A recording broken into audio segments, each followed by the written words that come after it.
will be Kael Knowlen from Bismark, North Dakota, wrestling against Aaron Dick from St. Michael, Albertville. Apologize.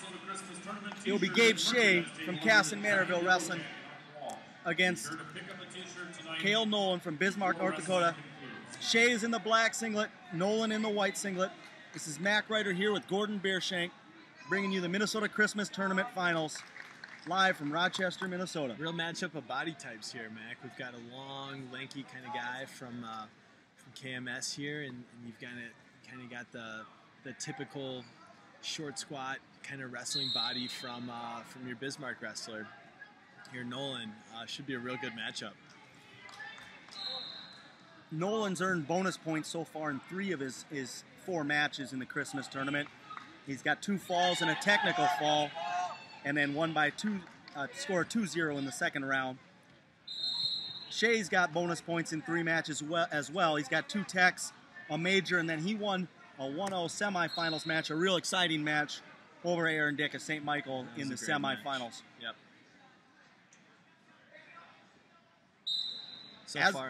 So far, kind of looking like they're just feeling each other out.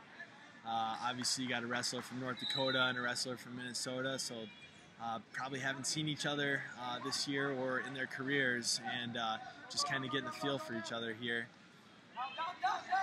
As we said, Gabe Shea is wearing the black singlet.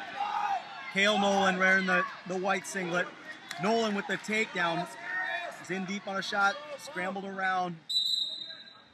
He's able to cut that corner and get the takedown. We've got the mouthpiece comes out. Was bleeding. He's going to start down here in this restart. 20 seconds to go in the first period.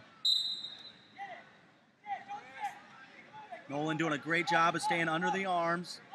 Shea to his feet. He's coming around there.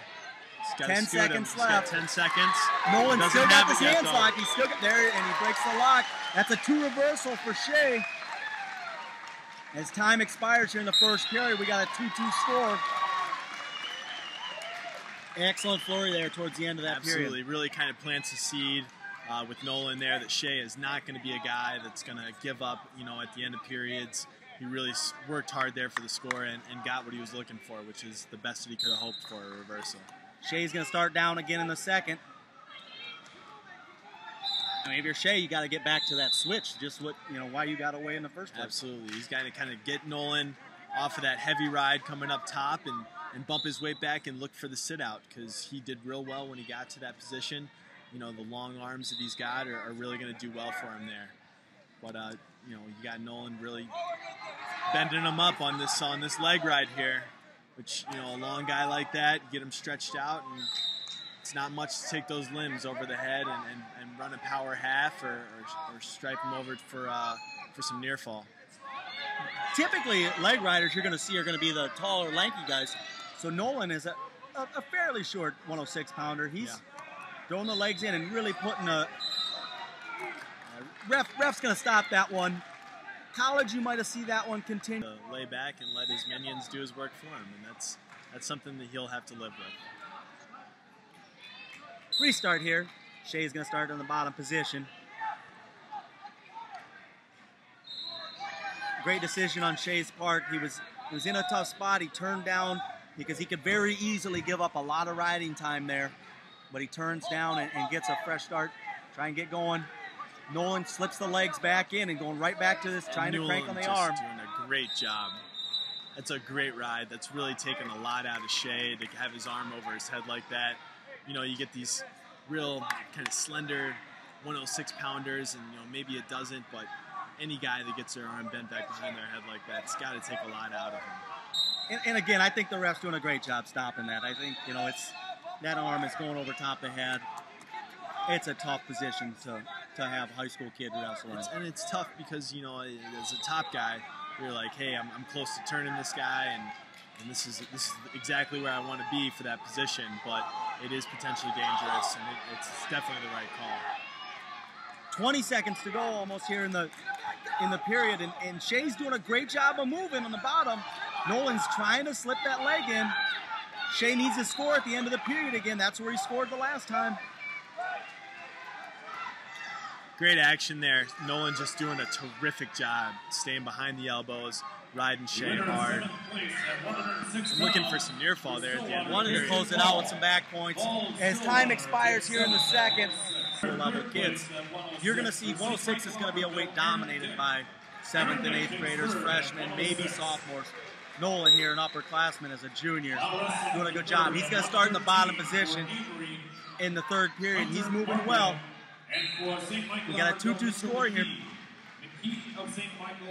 Shea's got a decision to make because he can work for the near fall, but if he starts to ride him for a while, he's now committed himself because he can't cut him at the end when you don't have a chance to get that takedown to win the match. So if he starts to ride, he's probably going to pretty much commit to try and ride him out, forcing an overtime match.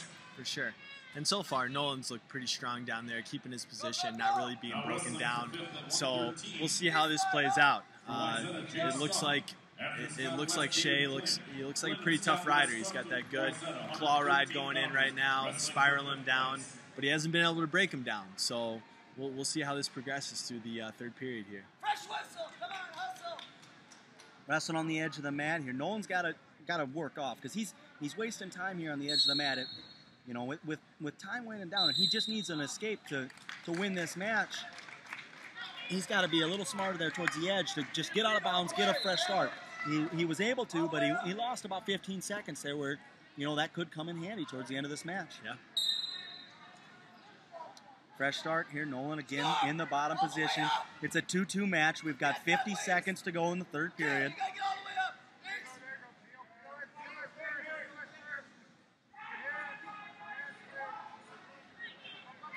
Shea working a bar arm. He's got that bottom wrist. We could tilt here.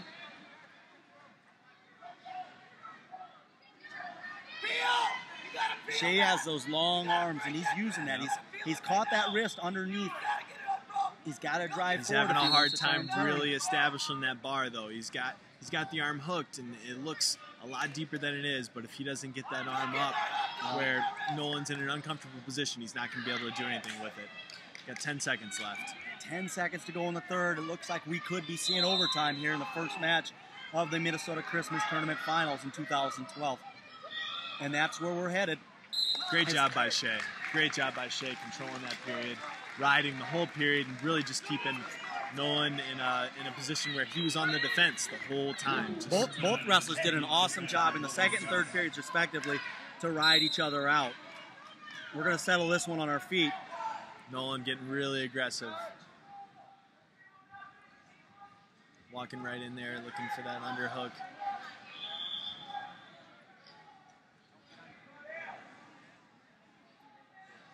Go get it, finish it. 35 seconds to go here in this first overtime period. He's coming. And there's going to be a takedown, a headlock attempt for Knowlen, and he loses it. Gabe Shea. So I believe that's 14 points for Kasson-Mantorville with the win for Gabe Shea. And that's going to put them in second place as we stand right now.